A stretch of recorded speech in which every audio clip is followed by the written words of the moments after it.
Welcome back to the illumilands. My name is Daniel Hurd. In the last video, we bridged the gap from 0D to 6D, taking heavily from Rob Bryanton's work on dimensions. We also discussed the point-line-plane postulate, objective versus subjective time, and vectored versus non-vectored beings. That video is necessary to understand this one and the next one, so if you haven't seen it, go watch that first.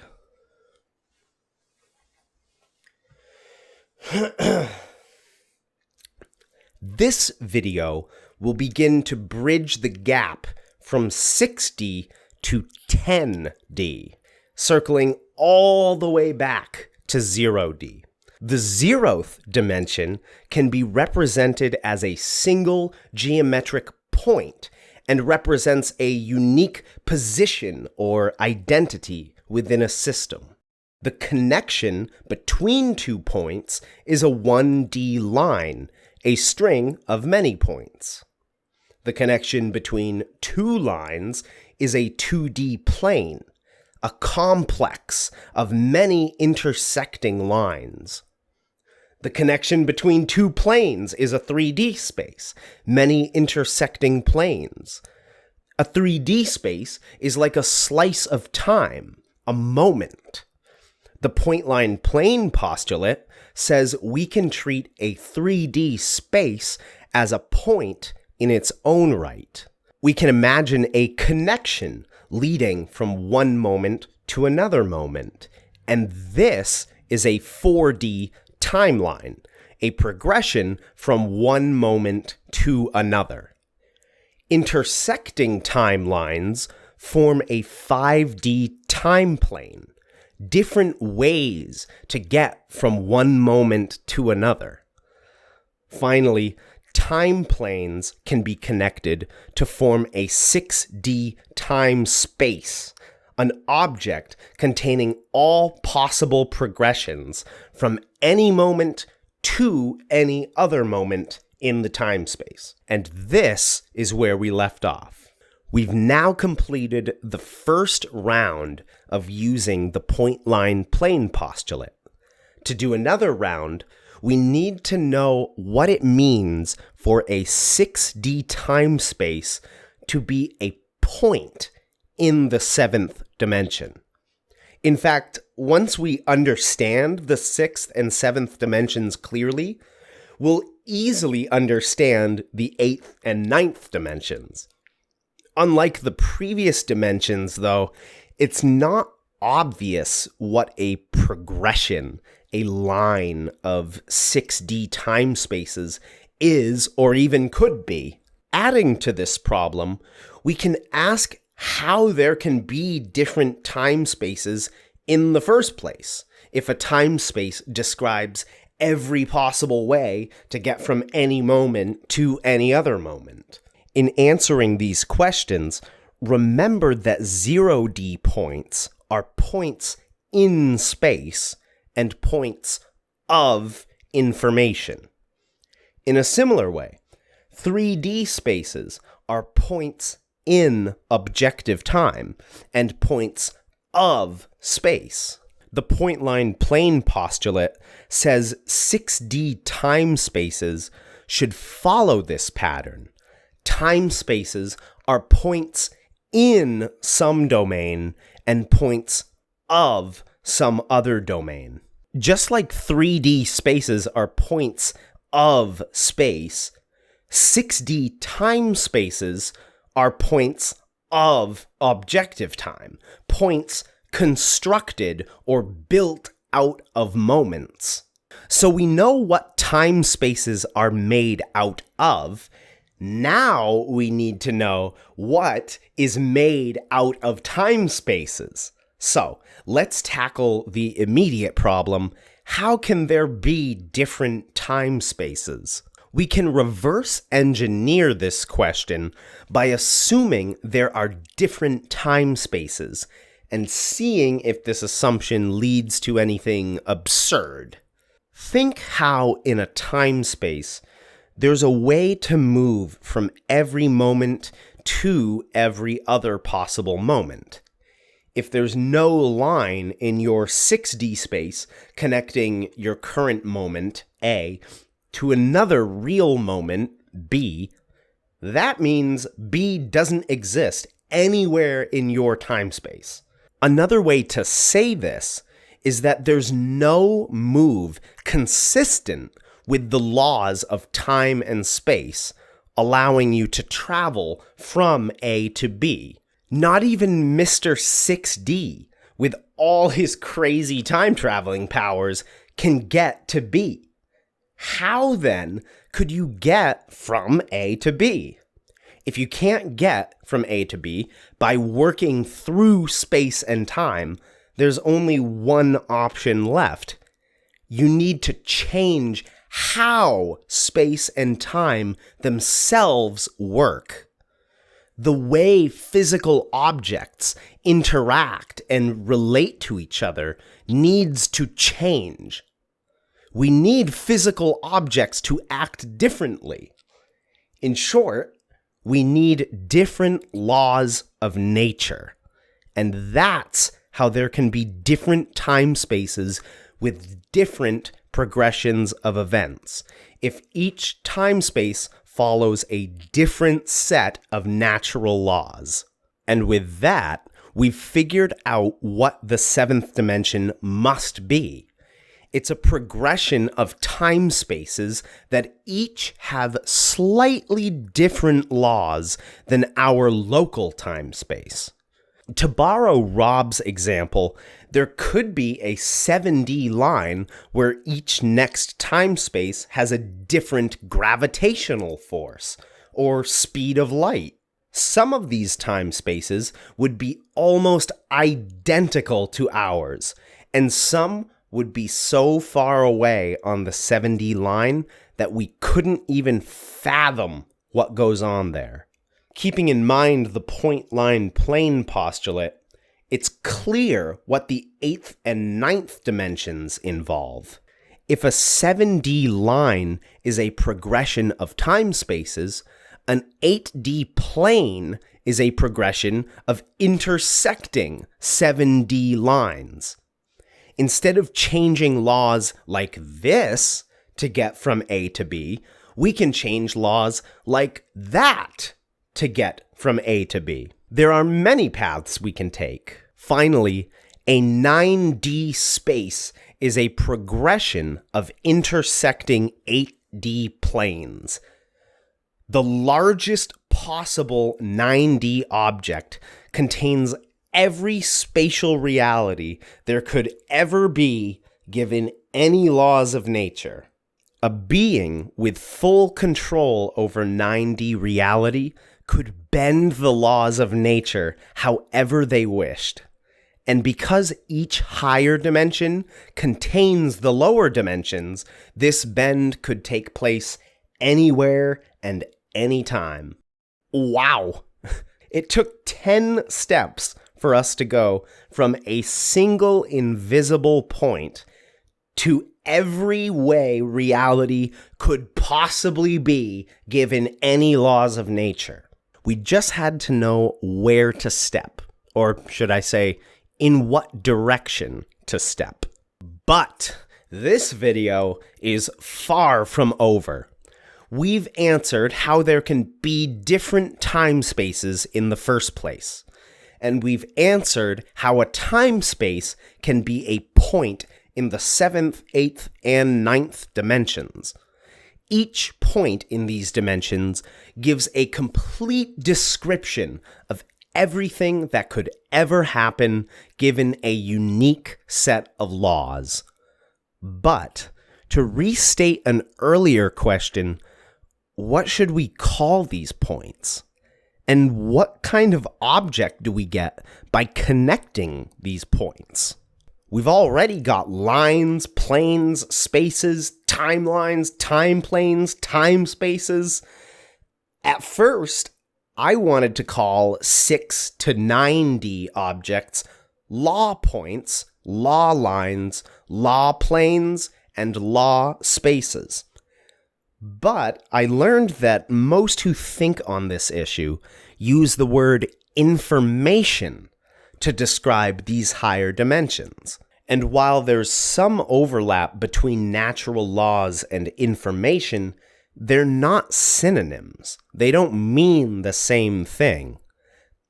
I now agree with others that the word information describes these dimensions very well, maybe even better than law. Thus, we can call these objects info points, info lines, info planes, and info spaces. But why? Why did I make this change? The answer to this question leads us to the most remarkable part of this entire discussion of dimensions, the climax, what this has all been leading up to. To understand why I chose information as better describing the higher dimensions, we must bring our attention to the philosophy of science.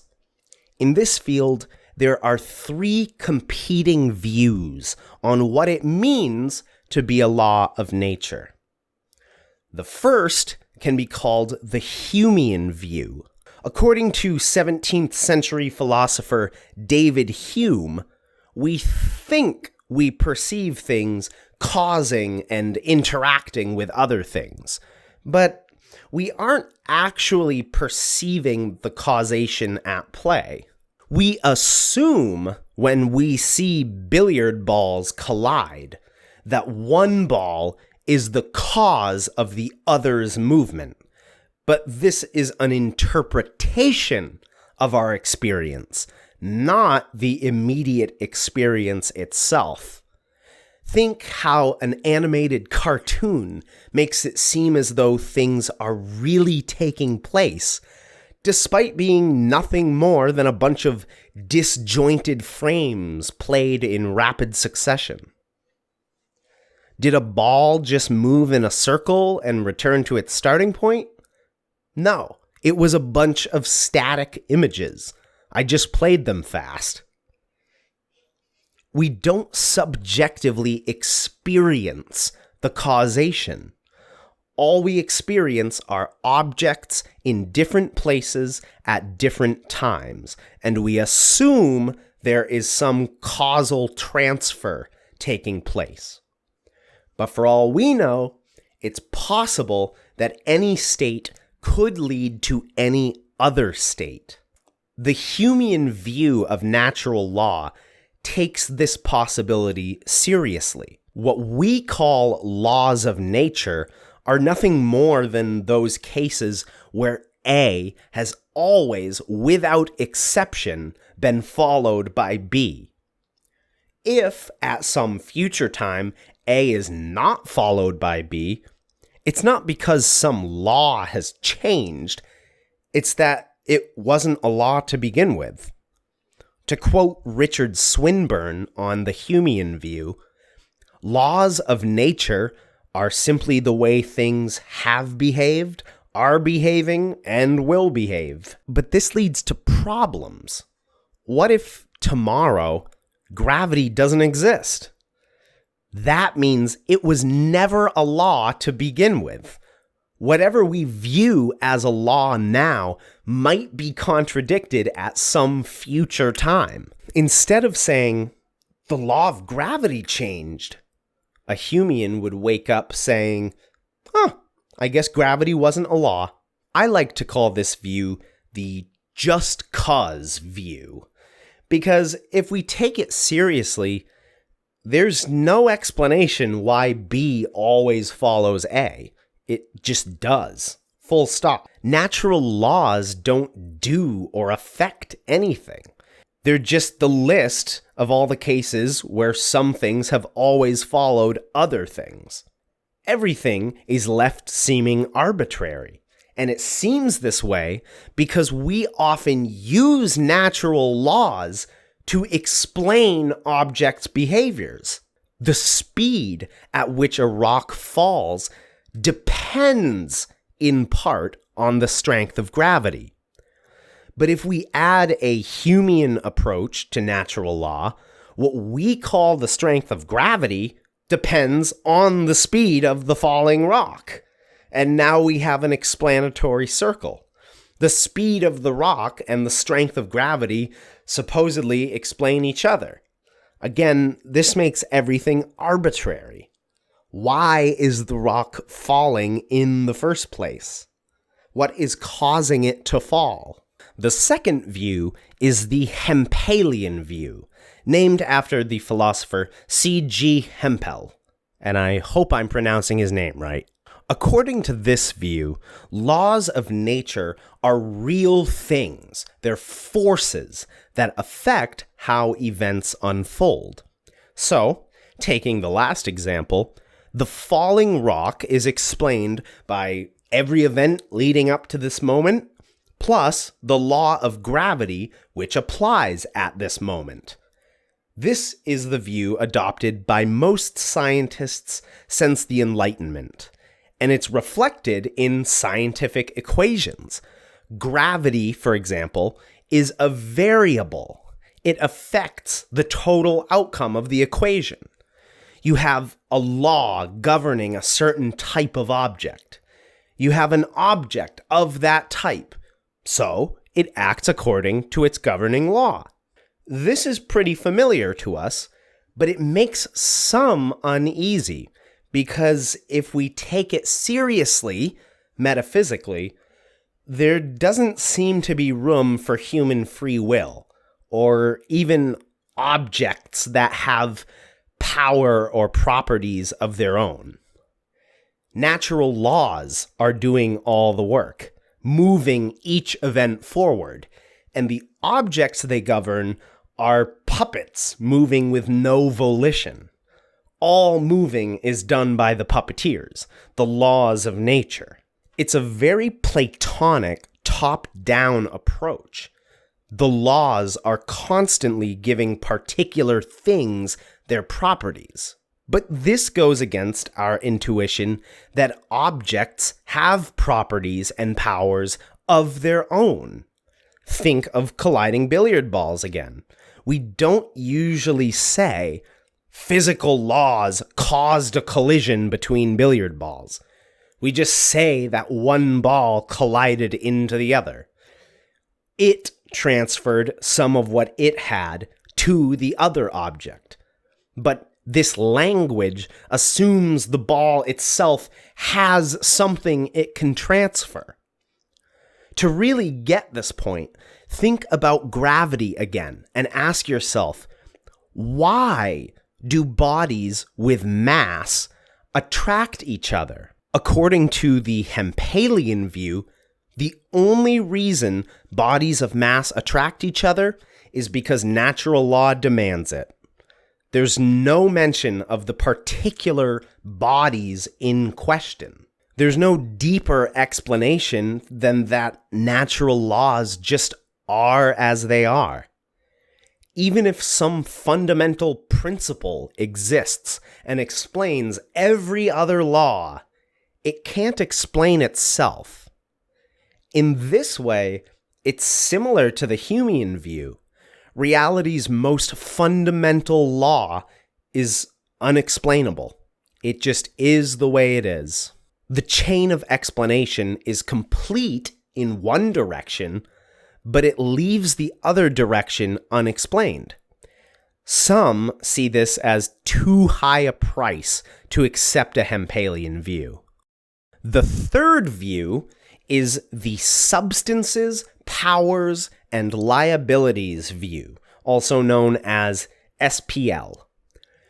Like the just cause view, SPL says that natural laws are not real things with powers of their own. Again, they're descriptions or generalizations. But unlike the just cause view, these laws aren't arbitrary. It doesn't just so happen to be that all bodies of mass attract each other. Natural laws are grounded in objects with powers of their own. An SPL proponent would explain a falling rock in terms of the particular rock, the substance, its unique properties, the power, and its predisposition to behave in certain ways, liability. There is no reference to a governing law, only reference to an individual and its powers. Gravity is a law in that every particular object with mass exerts a unique pull towards itself. Attracting objects of mass just is what each individual object of mass does. Laws of nature don't affect objects. They describe how objects affect each other. This was the dominant view of ancient and medieval thinkers, and although it has its strengths, it too has its problems. The chain of explanation, while complete in one direction, is again incomplete in the other direction. But unlike the Hempelian view, the behavior of objects remains unexplained, not the existence of natural laws. Natural laws are explained by the powers and liabilities of particular objects. But nothing explains why the particular objects have their powers and liabilities to begin with. Why do all objects of mass, without exception, attract other objects of mass? Because that's just what each individual one does. When comparing these views, we're likely to dismiss the Humean view right away. After all, it leaves both explanatory directions unexplained, whereas the other views at least have one direction fully explained. But we shouldn't be so dismissive of the Humean view. It contains a certain wisdom, an insight missing from the other two. You can take it as a standalone view, but I think it's more plausible when you see it as a response to the Hempelian and SPL views. Humeans can argue that the competing views actually leave things just as unexplained as the Humean view.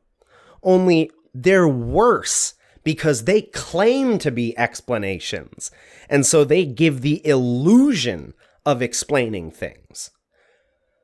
On the Hempelian view, the most fundamental law is left unexplained. Thus, for all we know, it could change tomorrow. If this law does change tomorrow, and it determines the rest of the laws, then its changing could change the objects following those laws. Both laws and the behavior of objects are left inexplicable. On the SPL view, every object's core essence is left unexplained. Thus, for all we know, they could change tomorrow. If these powers and liabilities do change, and natural laws are determined by objects' powers and liabilities, then changing them will change the laws of nature. Again, both laws and objects are left unexplained. Thus, while the Hempelian and SPL views seem superior to the Humean view, they are, in another sense, just as weak in their explanation of laws and objects. The Humean view doesn't explain anything because it doesn't try to in the first place. It sees that no matter where you start, you're going to run into the same problem. When you try explaining things, you're destined to reach a point where you throw up your hands and admit that on some level, things just are the way they are. When you frame the Humean view in that light, you see how the other view's supposed advantages aren't really advantages at all. They're just assumptions.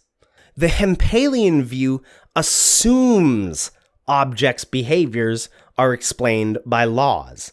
The SPL view assumes laws are explained by objects' behaviors. Finally, the Humean view is what follows from rejecting or accepting both assumptions.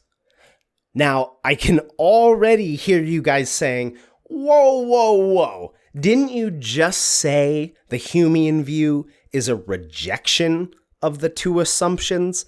How could it also be an acceptance of the two assumptions? Wouldn't that be the opposite of the Humean view? This question is more significant than it seems. The short answer is no, it's not the opposite. The long answer is no, because whether we reject or accept both assumptions, the end result is exactly the same. Everything becomes arbitrary. If we reject both assumptions, everything becomes inexplicable. Nothing explains anything else. But if we accept both assumptions, everything becomes circular. Natural laws are explained by the powers of objects, which are explained by natural laws, which are explained by the powers of objects, etc. Again, nothing explains anything in a satisfying way. Nothing feels resolved. I want to stress how odd this situation is. If we choose one assumption over the other, we run into problems. If we choose neither assumption, we run into problems. And if we choose both assumptions, we run into problems. It seems impossible to resolve the issue, no matter what you do. You're probably questioning what this has to do with naming 6 to 9D reality information. Answering this leads to the climax of all our dimensional thinking. I believe we can resolve this Humean, Hempelian, and SPL debate. We just need some creative dimensional thinking. This will involve a fascinating new way to understand how the dimensions relate to one another. And that's what I'll be covering in the next video.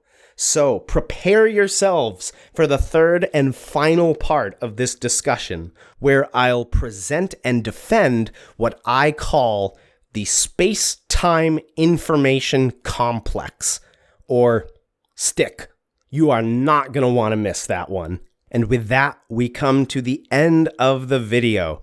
So thank you all very much for watching and sticking with it to the end. I know if you thought the last video was heady, oh boy, this video is probably just as heady, but now that you're through it, hopefully you got some good stuff from it. Remember, if you like the video, click the like button and subscribe to keep up with my newest videos. If you think someone you know would absolutely love this video, send it to them. Now, as much as I love making these videos, it's also not free for me to make. It takes a lot of time, a lot of effort, studying, editing. So if you appreciate what I do and you want to see it continue, you can head over to my Patreon and become a patron or give a one-time donation. Either way, it's seriously appreciated. And if you do become a patron, there's some nice little perks on there too that I think you'll like. So with all that said, thanks again for watching, and I'll see you in the next video.